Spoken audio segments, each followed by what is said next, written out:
வணக்கம். இன்றைக்கி என்ன வீடியோவில் பார்க்க போகிறோம் அப்படின்னா, சூப்பரான செட்டிநாடு ஸ்டைலில் டிஃபன் சாம்பார் தாங்க செய்ய போகிறோம். வாங்க எப்படி செய்யலான்னு பார்க்கலாம். இப்போ அதுக்கு என்னென்ன தேவைன்னு பார்க்கலாம்.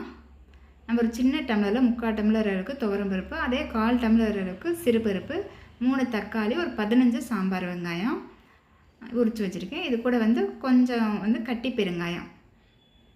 இப்போ இந்த பருப்பு ரெண்டையும் கழுவி எடுத்துக்கலாம்.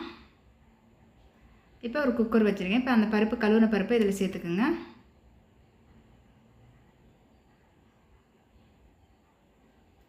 இப்போ இது கூடவே அந்த கட் பண்ணி வச்சுருக்க வெங்காயம், தக்காளி இதெல்லாம் சேர்த்துக்கலாம். அந்த பெருங்காயத்தையும் சேர்த்துக்கலாம்.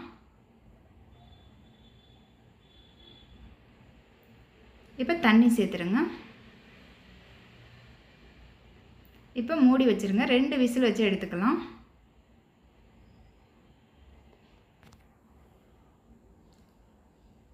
இப்போ அது கூட நம்ம என்னென்ன காய்கறி சேர்க்க போகிறோம் அப்படின்னா, 3 கத்திரிக்காய் எடுத்து வச்சுருக்கேன். அது கூட ஒரு உருளைக்கிழங்கு, 4 பச்சை மிளகா, கூடவே 1 முருங்கைக்காய் எடுத்து வச்சுருக்கேன். இப்போ இதெல்லாம் நம்ம கட் பண்ணி எடுத்துக்கலாம். உருளைக்கிழங்கு தோல் நீக்கிட்டு கட் பண்ணி எடுத்துக்கோங்க. இப்போ எல்லாம் கட் பண்ணி எடுத்தாச்சு. உருளைக்கிழங்கு இந்த சைஸ் கட் பண்ணிக்கோங்க. கத்திரிக்காய் கட் பண்ணி நான் தண்ணியில் போட்டு வச்சுருக்கேன், கருத்துடும் அப்படிங்கிறதுக்காண்டி. பச்சை மிளகாய் நீல வாக்கில் ஊட வகுந்து வச்சுருக்கேன். இப்போ குக்கரில் ப்ரெஷர் போயிடுச்சான்னு பார்க்கலாம்.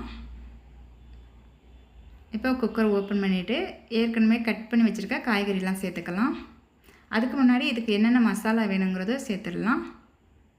கொஞ்சம் மஞ்சள்தூள், 1 டேபிள் ஸ்பூன் அளவுக்கு சாம்பார் தூள், அப்புறம் இந்த சாம்பாருக்கு தேவையான அளவுக்கு உப்பு சேர்த்துருங்க. இப்போ கட் பண்ணி வச்சுருக்கோம்ல, அந்த காய்கறியெல்லாம் சேர்த்துக்கலாம்.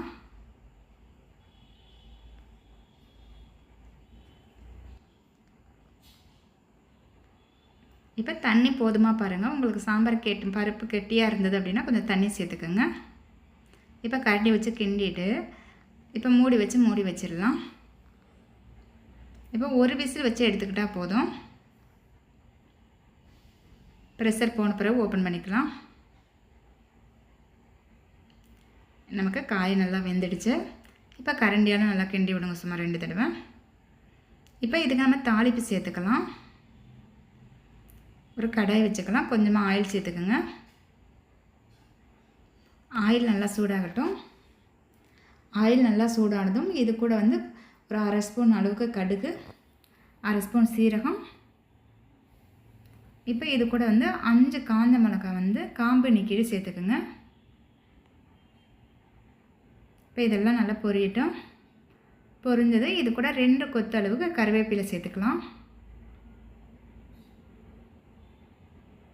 இதுவும் நல்லா பொரியட்டும். இப்போ இதை சாம்பாரில் சேர்த்துடலாம். இப்போ கரண்டி வச்சு கிண்டி விடுங்க. அவ்வளோதாங்க, சூப்பரான செட்டிநாடு ஸ்டைலில் டிஃபன் சாம்பார் ரெடி ஆகிடுச்சு. இது தோசை, இட்லி எல்லாத்துக்கூட சாப்பிட்டு சூப்பராக இருக்கும். கண்டிப்பாக செஞ்சு பாருங்கள். இந்த வீடியோ அப்படின்னு சொல்லிவிட்டு கமெண்ட் பண்ணுங்கள், லைக் பண்ணுங்கள், உங்கள் ஃப்ரெண்ட்ஸ்க்கும் ஷேர் பண்ணுங்கள். மறக்காமல் என்னோடய சேனலை சப்ஸ்கிரைப் பண்ணிடுங்க. நன்றி. அடுத்த வீடியோவில் பார்க்கலாம்.